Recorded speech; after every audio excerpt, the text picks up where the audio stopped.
যেসব খেলাধুলা পুরুষ নারী করে, নাচ হোক গান হোক, যে কোনো খেলাধুলা পুরুষ নারী করে সেটা বাতিল।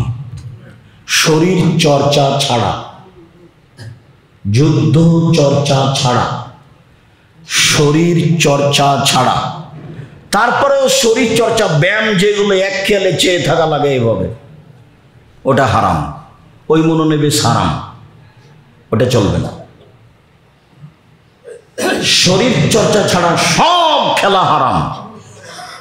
অল্প সময় ঘুমাবেন না, প্রয়োজনে জায়গা পরিবর্তন করবেন। রাসূল সাল্লাল্লাহু আলাইহি ওয়াসাল্লাম বলেছেন, খেল তামাশা বাদ্যযন্ত্র চিরদিনের জন্য হারাম। আব্দুল্লাহ ইবনে আব্বাস রাদিয়াল্লাহু তাআলা আনহু বলেন, আল্লাহ রাসূল বলেছেন, ইন্নাল্লাহা হাররামাল খামরা ওয়াল মাইসিরা ওয়াল কুবা ওয়া ফি রিওয়ায়াতিন আল খামরা ওয়াল মাইসিরা ওয়াল খিনজিরা ওয়াল আসনামা।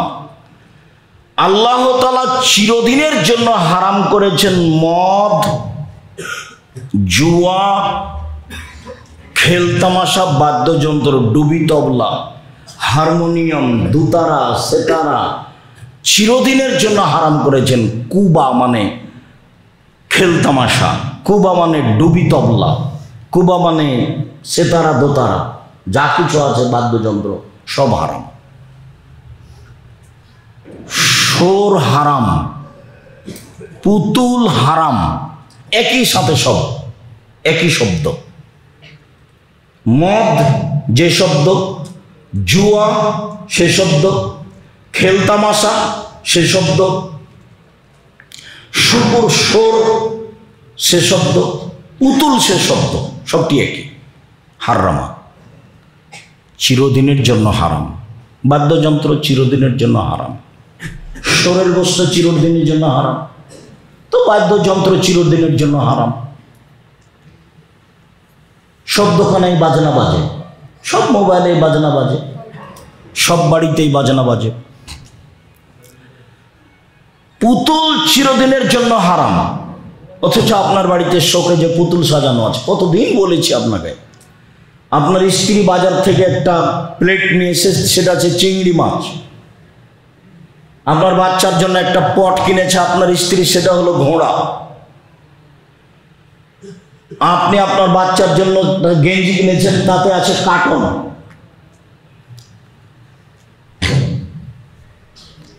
আপনার স্ত্রী একটা আয়না কিনেছে, সেটা হলো রুই মাছ, কাতল মাছ। আমরা তো এগুলো কিনি না, কিনবো না।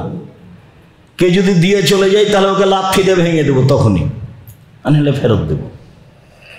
মানে 1 সেকেন্ড 1 মিনিট আমাদের বাসায় থাকার কোনো সুযোগ নেই, কোনো সুযোগই নেই, ওই পাতায় পড়ি না।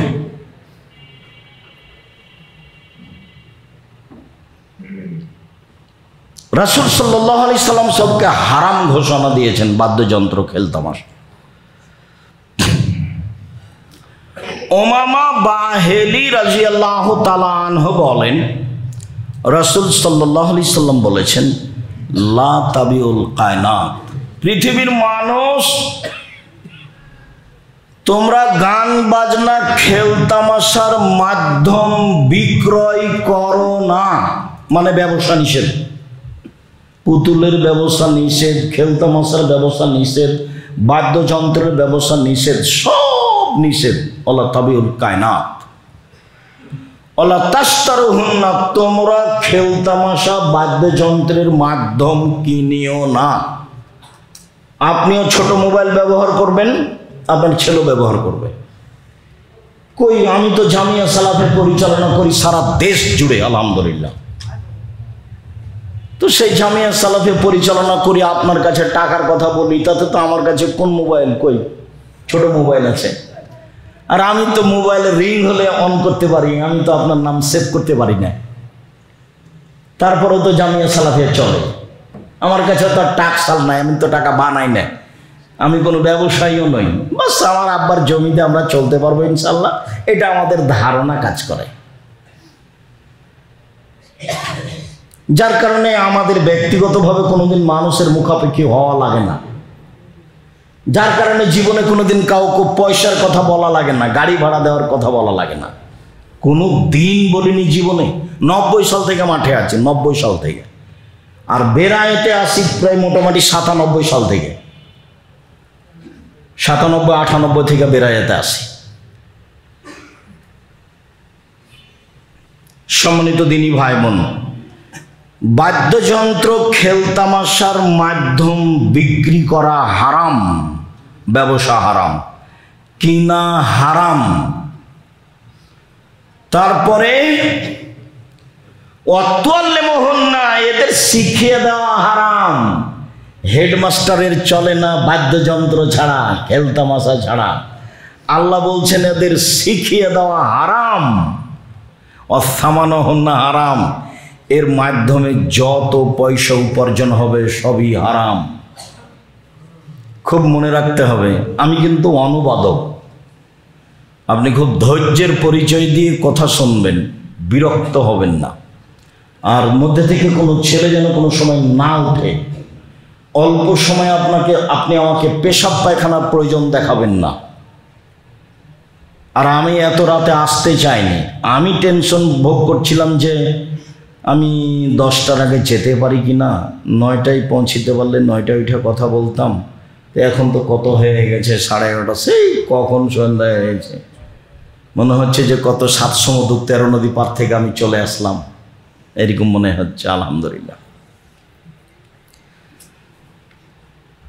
এক, খেলতামাশা বাদ্যযন্ত্রের মাধ্যম বিক্রয় হারাম, ব্যবসা হারাম। 2, কিনা হারাম। 3, শিখিয়ে দেওয়া হারাম। 4, এর উপার্জিত পয়সা হারাম। দোকানে যত দোকানে টিভি আছে, এর দোকানের ব্যবসা হারাম। দেখি কোন মায়ের বেটা উল্টে দিতে পারে ফতোয়া, ঘুঘুরা তুলে দেব। এই যে বললাম, যে দোকানে আছে টিভি আছে তার ব্যবসা হারাম। দেখি কোন মায়ের বেটা ফটো এইভাবে উল্টে ধরে। 90 সাল থেকে ফতোয়া লিখি, 97 সাল থেকে ফতোয়া লিখি, আর 16 সাল থেকে ফতোয়া বোর্ড পরিচালনা করি, বসে থাকি না। আপনার বিদ্যা বেশি, আমার চর্চা বেশি। আপনার বিদ্যা বেশি, আমার চর্চা বেশি। আমি দিন রাত চর্চা করি। বড় বড় বিদ্যান আমার সাথে আছে, যারা ইন্ডিয়ার বড় বড় শিক্ষক, একবারে জামিয়া সালাফে বানারসের হেড মুহাদ্দিস, তারা আমার সামনে বসে থাকেন। ওই জামিয়া সালাফে বানারস ওয়ারাণসী থেকে এসেছে আপনার জামিয়া সালাফিয়ায়। এই যে 1 তারিখ থেকে আপনার এই জামিয়া সালাফে মদিনা বিশ্ববিদ্যালয়ের সাবেক টিচার শিক্ষকতা করবেন একটানা 4 মাস। যা দেখা আসেন, এটা আপনার বাড়ির পাশে যেটা, সেটা যে বের হলি আছে, যাকে আমাদের চাঁপাইনবাবগঞ্জ বলে পুস্তাতে, মানে বাড়ির পুস্তা, বুঝছেন কি, এর পাশে যেটা লেগে আছে। আপনি কেন জানেন সেটা আপনার ব্যাপার। তবে সংকীর্ণ থাকলে জবাব আপনাকে দিতে হবে, আমাকে দিতে হবে না। আর আপনি আমাকে যেখানে ডাকবেন সেখানে যাব, ইনশাআল্লাহ। সময় থাকলে চলে যাব। আপনার সংকীর্ণতা আমি চাইনি, আমি চেয়েছি আপনার মন বড় হওয়া এবং ফিরে আসা ভুল পথ থেকে। সারা বেরায়েতের দিনী ভাই বোন সবাইকে বলছি, মহিলা পুরুষ সবকে বলছি, চলেন।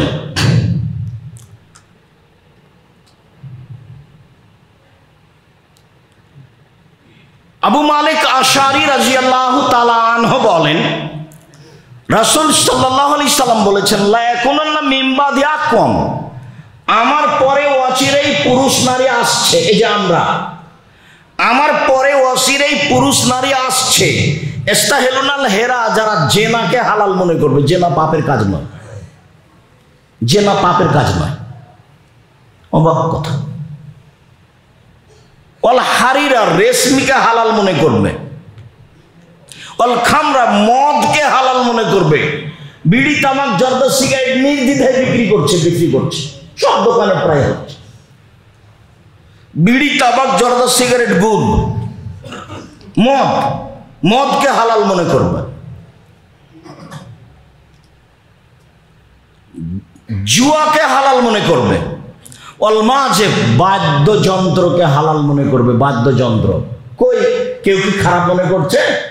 বেশ, বেড়ায় তো আলহামদুলিল্লাহ, বিবাহ লেগে গেছে, বাজনাও লেগে গেছে, চলছে, হুজুরও দাওয়াত খাচ্ছে।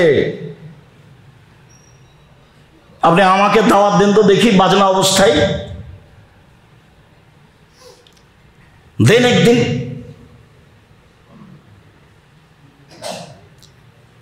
বাদ্যযন্ত্র চলছে, কোনো কথা নয়, বাস হজ করতে গেছিলেন এই বছর, উমরাতেও যান, টাকার তো অভাব নেই আলহামদুলিল্লাহ। উমরা করতে কয় টাকা লাগে? ফকিরে ভিক্ষে চাইলে দিতে দেরি হয়, উমরা করতে আর কয় টাকা লাগে? 1 টাকা কর্জ দিলে 18 নেকি হয়, আর 1 টাকা দান করলে 10 নেকি হয়। আর দান উমরার চেয়ে হাজারো লাখ কোটি গুণ শক্তিশালী ইবাদত। উমরা যদি প্রতি বছরে 11 মাস করেন আর 1 মাসে হজ করতে যান, মোট যদি 12 বার করেন বছরে উমরা, তা আপনার বাপের 1 পয়সা উপকার করতে পারবেন না। 1 পয়সা, যে বাপ মরে গেছে, আপনি 10 টাকা দান করবেন আপনার বাপের নামে, ও কবরের শাস্তি বন্ধ করে দেবে। মাসে যদি 2 বার 3 বার উমরা করেন হবে না। টাকা ভালো থাকলে 2 নেকি আপনার হলো, না থাকলে গেছে, ও পাতা শেষ। সম্মানিত দিনী ভাই বোন, আমার উম্মত জেনাকে হালাল মনে করবে, আমার উম্মত রেশমি কাপড়কে হালাল মনে করবে, আমার উম্মত মদকে হালাল মনে করবে, আমার উম্মত জুয়াকে হালাল মনে করবে, আমার উম্মত বাদ্যযন্ত্র খেলতামাশাকে হালাল মনে করবে। দেখেন আপনি, আমি এখন আপনাকে কষ্ট দেওয়ার জন্য বলিনি, বেড়াইতে আছি সেজন্য বলছি। আমি যেখানে থাকি সেখানেও আছে। এই যে নদাপাড়াতে যখন ছিলাম, তখন আমার ছেলে আব্দুল্লাহকে বলতাম, আব্বু একটু বাজনাটা কম করতে বলে আসো। তখন সালাম দিয়ে বলতো, আমার আব্বা বাজনাটা কম করতে বলল। তখনও বলতো, আরো জোরে দে, আরো জোরে দে। তো সেটা আলহামদুলিল্লাহ এখন কমে গেছে। আর এমনি তো ইহুদি খ্রিস্টানদের আজকে প্রথম রাত, প্রথম দিন, সেই জন্য বেড়াতে অনেক লোকজন খ্রিস্টানের নিয়ম পালন করছে, আগুন জ্বালাচ্ছে, ভটকা ফোটাচ্ছে।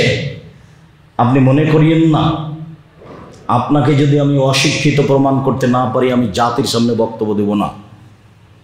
ওকে হিন্দুর ছেলে, ওকে ইহুদির ছেলে, ওকে খ্রিস্টানের ছেলে, জন্ম দিয়ে দোষী হয়েছেন আপনি, আমি নই। জবাব আপনাকে দিতে হবে, আমাকে দিতে হবে না। আপনি আপনার জবাবের জন্য প্রস্তুত থাকুন। মন খারাপ করে কিছু বললে করলে আমার কিছু আসে যায় না। আল্লাহর নবী বলেছেন, খালিফুল ইয়াহুদান নাসারা, ইহুদি খ্রিস্টানদের বিরোধিতা করো। চলেন আপনাকে আমি ধারাবাহিক দেখাচ্ছি, আমি আপনার কাছে চলে আসছি, দেখেন আপনি। এবার চলেন, খুব কঠিন অবস্থা। নাফে বলছেন যে আব্দুল্লাহ ইবনে উমর একদা সামিয়া মিজমারান, বাদ্যযন্ত্রের শব্দ শুনতে পেল, গান বাজনা বাদ্যযন্ত্রের শব্দ শুনতে পেল। ফওয়াজা ইসবাইহি ফি উজনাইহি, তখন আব্দুল্লাহ ইবনে উমর তার 2 কানে 2 আঙ্গুল ঢুকিয়ে দিল। ফানা আনিত তারিক, তারপর দূরে সরে গেল। দূরে সরে গিয়ে বলছেন, নাফে হাল তাসমা শায়ান, তুমি কি কিছু শুনতে পাচ্ছ? কুলতুল্লাহ, আমি বললাম জি না, এখন আর বাদ্যযন্ত্র শব্দ শুনতে পাচ্ছি না, বাজনা। ফারাফা ইসবাইহি মিন উজনাইহি, তখন তিনি তার 2 কান থেকে তার 2 আঙ্গুল বের করে নিলেন। বের করে নিয়ে বলছেন, নাফে শোনো, কুনতু মান নবী সাল্লাল্লাহু আলাইহি সাল্লাম, আমি একদা রাসূলের সাথে ছিলাম। ফাসামিয়া মিসলা যালিকা ফাসনা মিসলা যালিকা, আল্লাহর নবী এরকমই বাদ্যযন্ত্র শুনেছিলেন, শুনে কানে আঙ্গুল দিয়েছিলেন। তারপর রাস্তা থেকে সরে গেছিলেন, আমাকে জিজ্ঞাসা করেছিলেন, আব্দুল্লাহ ইবনে উমর, তুমি কি বাদ্যযন্ত্রের শব্দ শুনতে পাচ্ছ? আমি বললাম জি না। তখন তিনি আঙ্গুল সরিয়ে নিলেন। আপনার বাড়িতে চলে বাদ্যযন্ত্র, আমি কি করতে পারি? আপনার বিবাহতে চলে বাদ্যযন্ত্র, আমি কি করতে পারি? আমি চেষ্টা করি গাড়িতে উঠলে বন্ধ করার, আমি চেষ্টা করলি বিমানে উঠলে বন্ধ করার, আমি চেষ্টা করি আমার আয়ত্তে থাকলে সেটা বন্ধ করার। আর আমাদের করার তো কোনো প্রশ্নই আসে না। ভুল আমি বুঝিনি, আপনি আমার দিনী ভাই বোন, আপনি বুঝেছেন। আর আপনারা দুইজন হলেন স্বামী স্ত্রী, ছেলে মেয়ে আপনার, জবাব দেওয়ার জন্য আপনি প্রস্তুত থাকেন। যে জিনিস কানে শোনা যায় না, আমার আপনার নবী আঙ্গুল ঢুকিয়ে সরে গেলেন, সেই বাজনা আমার দোকানে চলে, সেই বাজনা আমার বাড়িতে চলে, সেই বাজনা আমার বিবাহের অনুষ্ঠানে চলে। আমি কি দিয়ে বুঝাই আপনাকে? আপনাকে এই পথ থেকে ফিরে আসতেই হবে। চলেন এবার সামনের দিকে যত যাব আলোচনা তোর জটিল হয়ে যাবে, তবে আলোচনা আমার নয়, আমি অনুবাদক। দেখেন আপনি ধারাবাহিকভাবে। আবু মালিক আশআরী রাদিয়াল্লাহু তাআলা আনহু বলেন, রাসূল সাল্লাল্লাহু আলাইহি সাল্লাম বলেছেন, লা ইয়াশরাবান্না নাস মিন উম্মতি আল খামরা ওয়া ইয়াসমুনা বিইসমিহা। আমার উম্মত মদ খাবে, নাম দিবে অন্য। আমার উম্মত মদ খাবে, নাম দিবে অন্য। আমার উম্মত মদ খাবে, নাম দিবে অন্য। তখন আমি বলেছি এটাই হলো পেপসি, ঠান্ডা, কোকাকোলা, আরসি, এটাই মদ, নাম দেওয়া আছে অন্য। তখন এক শ্রেণীর দুই একজন হুজুর বলেছেন, না এটা ঠিক নয়। তো আমি আবার বক্তব্যে বলেছি যে আচ্ছা ঠিক আছে, আমি ঠিক বলিনি, তা আপনি বলেন সেটা কোনটা, যেটা মানুষে খাচ্ছে অথচ সেটা মদ, অথচ নাম দেওয়া আছে অন্য, বলেন সেটা কোনটা? বুঝাতে পারিনি মনে হয়, আবার বলি, আবার খেয়াল করেন তো। আল্লাহ নবী বলছেন আমার উম্মত মদ খাবে, নাম দিবে অন্য, মানে মদের নাম মদ দিবে না। বলেন যদি সেটা বলেন যদি ইয়াবা, তাহলে নয় না, সবাই বলে ইয়াবা হলো মদ, এটা নয়। যদি আপনি বলেন সেটা গাঁজা, না এটা সবাই বলে মদ।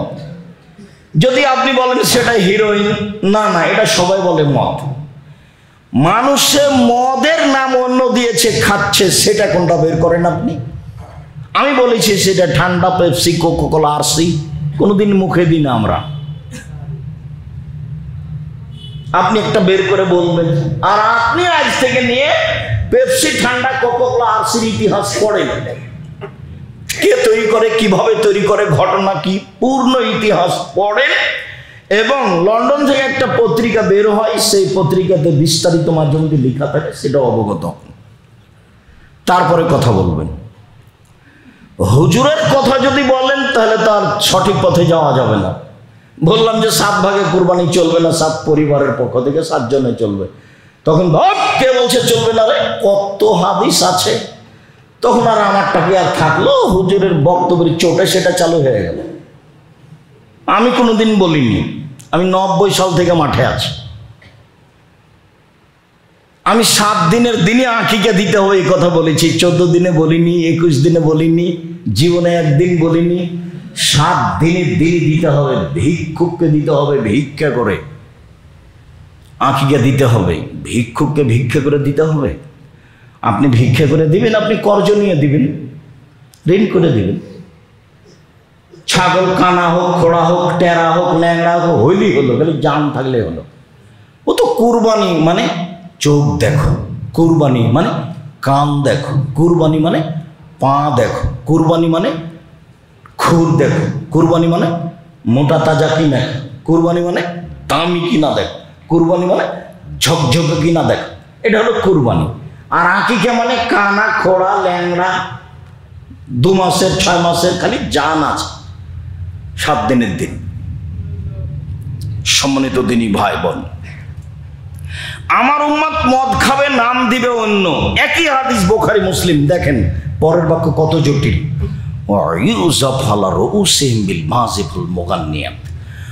ওই সময়তে এমপি মন্ত্রী নেতাদের, ইন্ডাস্ট্রিজের মালিকদের, বিত্তশালীদের সম্মান করা হবে গায়িকা ও বাদ্যযন্ত্র দিয়ে। বোঝা যায়নি কথা? নেতাদের, বড় বড় বিত্তশালীদের সম্মান করা হবে বেটি ছেলে মহিলা দিয়ে, গায়িকা দিয়ে আর বাদ্যযন্ত্র দিয়ে। হাদিস বুখারী মুসলিম।